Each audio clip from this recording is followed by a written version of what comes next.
missed your opening speech. I was at the National Child Safety Summit in Croke Park, and I just want to comment on it. It was absolutely excellent, and well done to all involved in 1 and 4. I mean, it was just so enlightening, and I think it's something that needs to be addressed long term. But I'm sorry I missed your opening speech. But Minister, when someone comes to us for help, the only thing we can do is offer the help. By the end of May, we are expecting that between 29,000 and 33,000 Ukrainians will be seeking accommodation here in Ireland. We must do what we can to support them, and I know I myself, and I spoke about this at the PP, I'm working with a group in Carlow, and I'm finding the generosity of the Carlow people amazing. But look, it's across the country, and we're all aware of all of us here as TDs, how good Irish people are when it comes to something like a crisis, and this is a crisis. But however, I have just a few concerns, and one of them is when we speak about hotels and B&Bs, and that's welcome. And we even see communities, and I see it across the country, and again in Carlow, where communities have got together, they've done up houses, they've done up old schools, because we're trying to make sure that everyone that comes into the country has a place to stay. But I suppose the issue is, at the moment, Minister, this is not sustainable long term. And while I welcome everything that has been done, I'm just wondering, Minister, and again I missed your opening speech, what is our long-term plan here?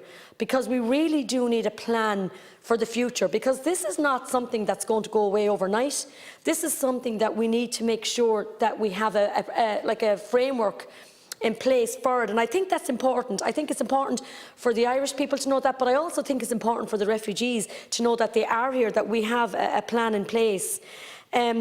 But I just want to speak to you, and I know previous speakers have spoke about when we spoke about accommodation and people were asked to offer up houses, and look, people have been so good and they've done that. But I'm also getting phone calls in my constituency saying that they have tried to get in contact with someone and no one's coming back to them. Another person rang me to say, look, that there was a family in a house that they felt wasn't up to scratch, that they felt that it wasn't checked, that they needed to have maybe a check on it, that it should have been checked before the family were put in. So we are just coming across these sort of issues. And I do want to say, and in fairness to the Red Cross, who are absolutely doing their best. I mean, this is something that is unprecedented, and no one was prepared for such a scale. So I mean, we can only just say to the Red Cross, we understand that they are doing their best. But what I want to ask you is about people with disabilities. I had a man that came to me, and I actually got in contact to a family, and he was in a wheelchair. Now, unfortunately, the accommodation he was put in for was just so unsuitable. But look, in the end, he was moved. But we had our disability meeting this morning, and one of the things that came up was that people living with disability fleeing war can be treated unfairly if they cannot advocate for themselves. And that's the other thing. I suppose we have to be very mindful of people with a disability or people in a wheelchair, that we are able to, if we can, and we need to accommodate them, and and we have to be very mindful of that. And I know that, look, I have been in contact with Minister Darragh O'Brien's office, and in fairness, everybody's doing their best, but there is an issue, and the biggest issue I always find is, while you look at local authorities, they're doing their best, and I can only sing Annette Fox in Carlow County Development Partnership and SIDECAP, and I know you know her yourself, Minister, who was doing an absolute excellent job. But we have all these different agencies absolutely doing their best. But I would say to you, about, within an area like Carlow, Tulla, Bagenalstown, or within our own area, Kilkenny, that we do maybe have more of a point of contact. Because, like before, when I spoke about people maybe that had a house or a holiday home has been spoke about as well, it's just trying to get that information and get it quick.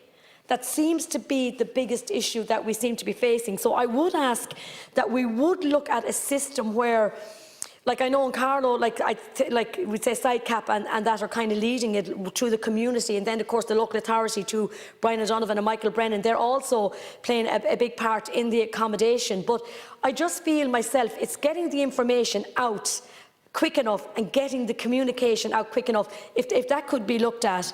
I just want to again just say, look, I think it's important today that all of us here are doing our best and working as best we can. But Minister, I just feel too that, maybe if I was more secure in the sense that we did have a framework in place, that you maybe come back to us in a few weeks, would something that maybe would give us more information. I just, again, and I have to go back to this, I always feel, and look, there's no point in blaming everyone because everyone's doing their best, that I always feel information seems to be where we kind of fall a bit, so I know you will address that.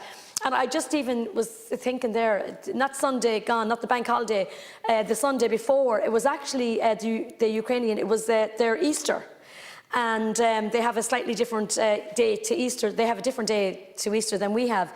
And, you know, in fairness to Annette Fox and all the different groups, Stephanie McDermott and all, and if I look, I don't want to mention too many because you'll always forget someone. And there was a big event organised, and you know, it was lovely to see children there, and they were playing, and there was the Ukrainian music, and you know, I just felt when I remember going into the room, and there was food, and there was all these lovely arty eggs, because they make up all colourful eggs that they buy, and it's a tradition. And I just thought, you know, how nice it is that we in Ireland are making sure that we make them feel welcome, and I think that's part of it, trying to make sure that they have their events that they need to have too. So look, again, there's a lot of challenging times ahead, but I know that we in Ireland will do our best and we will make sure that they're kept safe and whatever we can. Thank you very much. Thank you, Deputy.